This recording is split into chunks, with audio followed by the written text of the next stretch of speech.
аялдын тапкан акчасы анын акчасы. Ошону бир билип коюңуздар. Биздин динибизде деле бар.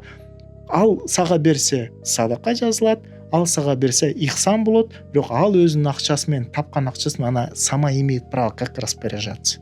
Вот ошондой философияны үй бүлөңүздө түзүп алсаңыз, эркек накта эркек болот, аял накта аял болот. Аял өзүнүн акчасын тууганына берип салабы, тапкан акчасы это ее деньги. А эркек өзүнүн акчасын бизнеске полностью кылат, чоң эмелерди эметет. Бирок ошондой формировканы өзүнө түзүп алып, линия чыгып албаса, анда адилетсиздик болот, балаган болот, ызы-чуу. Эркек чыныгы күчтүү болом десе, үй бүлөлүк рискти полностью өзүнө алыш керек. Тамак аш, цвет, газ, кандайдыр бир келинчегиңиз карыз болуп калса, полностью эркек көтөрүш керек. Финансовый часть, кайын журт жагы эки тармакка да полностью эркек өзү көтөрүш керек. Качан гана финансовый частьты мен могу 3кө бөлмөкмүн да, если уруксат берсеңиздер, конечно же. Биринчи кызылы бул эркектин бизнеси.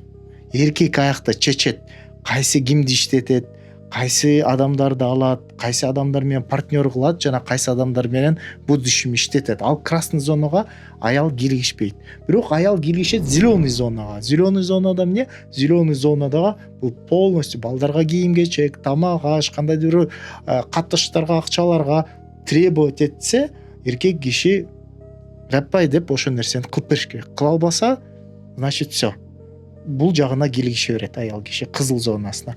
Бирок эркек киши да эркек болуш керек, аялдын тапкан, аялдын оранжевый зонасына эркек киргишпеш керек.